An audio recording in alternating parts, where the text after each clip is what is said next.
Olá, meus irmãos, graça e paz seja convosco. A lição de domingo, 10 de dezembro, vem com o título Missão em Regiões Estrangeiras. Irmãos, logo o início aqui do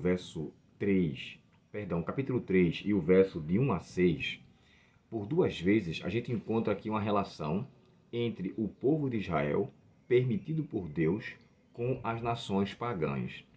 E me chama a atenção a maneira como o texto descreve. Por duas vezes, o verso 1 e o verso 4, o texto endossa a causa da qual Deus permitiu com que as nações pagãs permanecessem entre o povo de Israel. Olha só.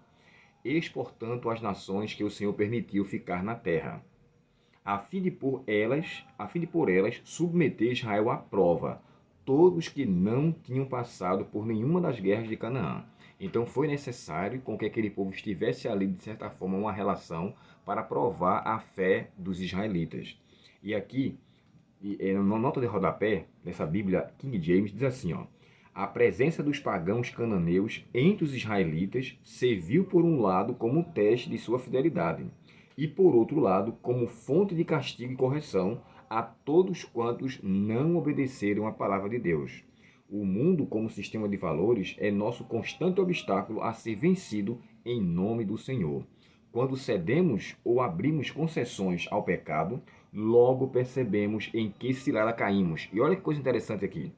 Quando resistimos e optamos por seguir o caminho que o Senhor nos propõe, também logo sentimos a bênção de agradarmos a Deus, ainda que tenhamos de passar por alguns sofrimentos.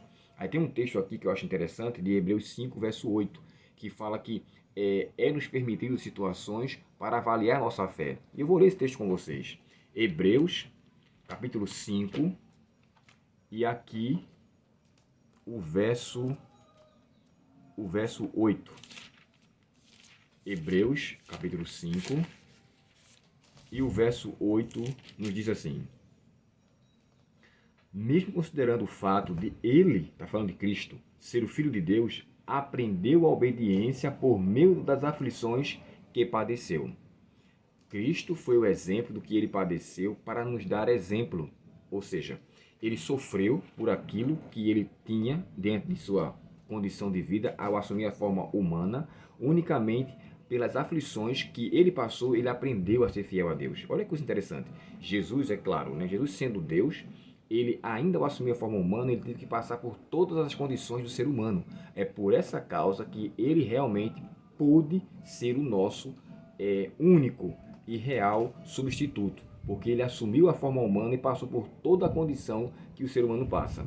E tem um outro texto aqui que me chama a atenção em Romanos capítulo 3, ainda falando sobre essa questão de provação.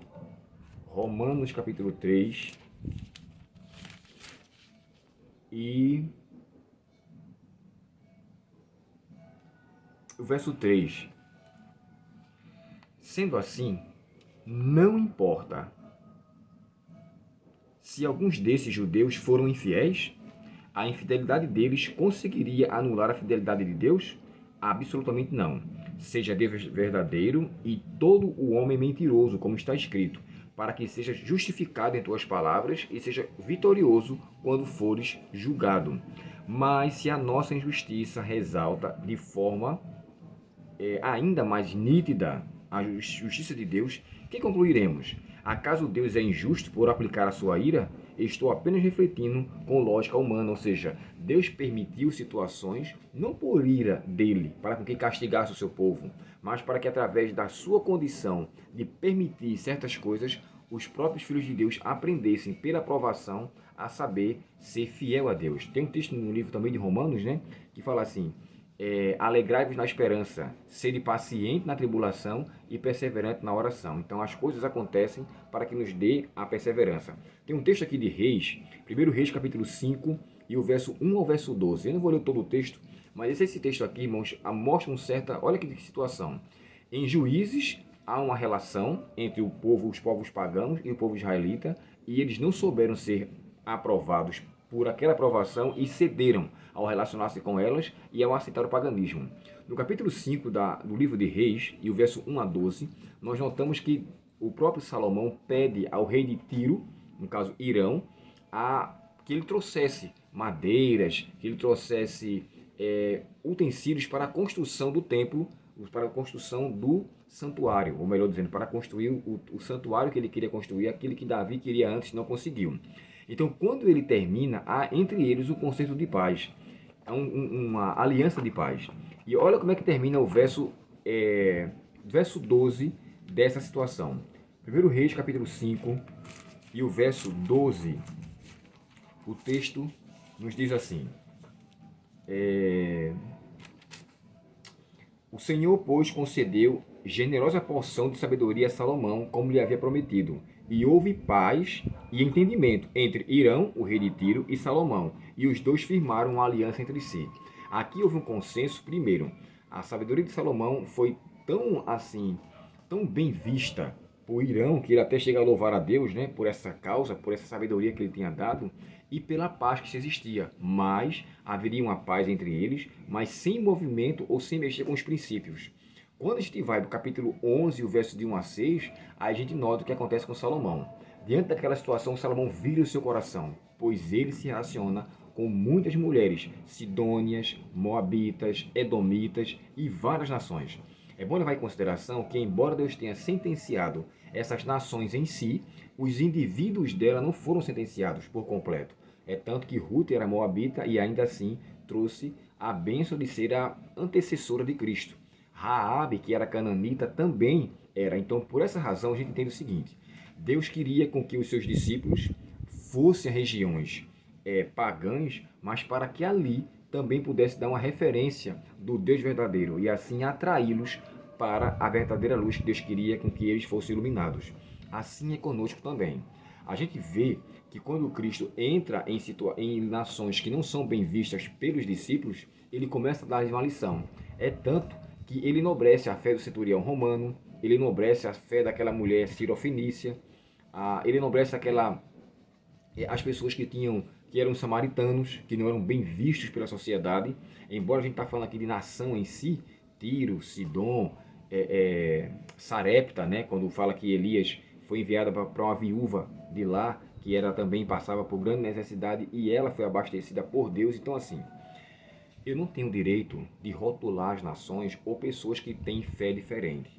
Deus quer que a gente faça valer o que está em Efésios. Há um só Deus, uma só fé. Só tem uma fé verdadeira, embora se existam vários tipos de fé no mundo, mas verdadeira só tem uma. Então Deus quer com que todos singularizem a fé que Ele quer conceder, porque a fé tanto faz parte do dom do Espírito Santo, quanto o fruto do Espírito Santo. Então, nessa qualificação, Deus sabe que existem várias pessoas sinceras em várias nações, dos quais a sua fé precisa ser provada e alimentada pelo único e verdadeiro Senhor. Que eu e você sejamos instrumentos para que, ao irmos às regiões estrangeiras, através do Espírito Santo que em nós habita, possamos fazer valer a mensagem de Deus para todos eles. E que assim Deus cumpra em nós o seu santo querer. Oremos ao Senhor. Querido Pai Celestial, muito te agradecemos pela Tua palavra e pelas instruções concedidas a nós nesta manhã. Dá-nos esta paz, Senhor, que nos ajuda a reconhecermos que precisamos do Teu auxílio para levarmos a mensagem Tua para os estrangeiros, para aqueles que aos nossos olhos não são merecedores. Mas assim como nós, que também não somos merecedores de Tua graça, e com compaixão nos concedeste, que nós possamos, como discípulos Teus, levar essa esperança ao mundo que nos rodeia. Dá-nos esta bênção, perdoa nossos pecados e permanece conosco, Senhor, te pedimos em nome de Jesus. Amém. Deus muito te abençoe, um ótimo domingo na presença do nosso Pai Celestial e até o nosso próximo estudo, se Deus quiser. Até logo.